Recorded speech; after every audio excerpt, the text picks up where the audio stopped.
If you have a plumbing, electrical or similar business, then your maintenance crew are probably a valuable part of your business because they get out and about and they're helping several clients every day, and they're generating good sales and profits. But there's a common mistake you could be making that's pissing off your valuable team members and making their job harder. So in this video, we'll uncover that mistake and reveal the simple change that keeps your maintenance crew happy and productive and making you money. This is just a short video, so stick around to the end because I also have 4 practical tips for running a maintenance crew that I learned in my 30 years of running an electrical contracting business. And the last tip will save you from accidentally making a client extremely angry and getting a nasty 1-star review. And by the way, if you like what you're hearing, feel free to subscribe to the channel. Anyway, one day I was having a chat with one of our new guys, Oliver. He'd been working with us for a couple of months and I was checking in to see how he was going. He told me that he was very happy with the way the maintenance crew was managed and that it was so much better than his previous employer.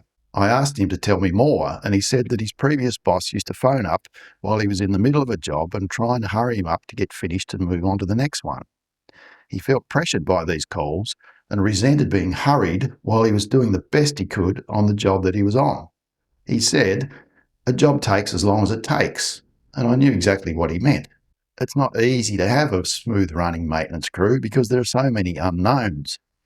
Mrs. Jones rings up to say her laundry PowerPoint doesn't work, and that could mean a very quick job of resetting a circuit breaker and doing a couple of checks, or it could mean 5 hours work with an apprentice to help you pull up the roof and track down and replace the rat-chewed wiring in the ceiling. You don't know before you get there, so scheduling can be difficult. Of course, our office would call the tradies and ask them how they were going because the office wanted to know if we're going to get to the next scheduled job on time. What Ollie liked was our approach during these calls. Instead of asking, "Why haven't you finished yet?" and putting pressure on him to go faster, we would ask a different question that got a totally different response. We asked, "How are you going? Do you need any help?" Now, help could mean sending out an apprentice or another tradesman to assist, or we could deliver any gear that he might need to complete the job. The main thing is we weren't pressuring him to get finished and move on. Ollie was already a fast worker, so trying to hurry him up would just make him frustrated, probably slow him down. It's disrespectful of his technical expertise, and you're probably going to create more mistakes as well. Offering help rather than applying pressure is the best way to go. So the 4 practical tips I learned from running a maintenance crew.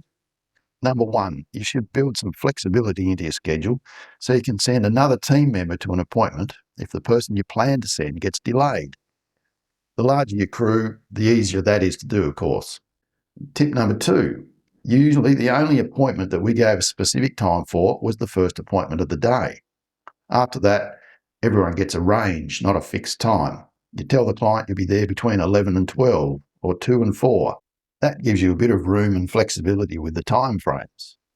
Tip number 3, whoever answers the phone when the client calls should get as much information about the job as possible so you can make better decisions about scheduling. And tip number 4, and this is the one I learned the hard way, having a couple of clients go off their heads at me, but tip number 4, ask the client if they're taking the day off work to meet us at home for the job. You know the story. It's getting late in the day, you've had some delays, and you've got 3 jobs left on the list, but only time to do one of them. 2 of them look like minor repairs, but the third one is an elderly lady with no power at all in the house. So you decide to send your last guy to her and phone the other 2 to reschedule. But one of the clients has stayed home from work and waited all day for you to show up. Now they're very unhappy to have lost a day's pay and you let them down and didn't do the job. So it's a useful question to ask. But the main message I want to get across today is don't hound your maintenance crew to get to the next job. Help them as much as you can with the job they're on right now. They will appreciate your approach much more, and they'll be happy to put in the extra work and effort that gets you those valuable 5-star reviews and more money in the bank. What do you think? How do you manage your maintenance crew? Let me know in the comments. And if you have a question about managing your team members or any aspect of running a trades or contracting business, then send me an email using the link in the description below. Thank you very much for your time. Thank you very much for listening.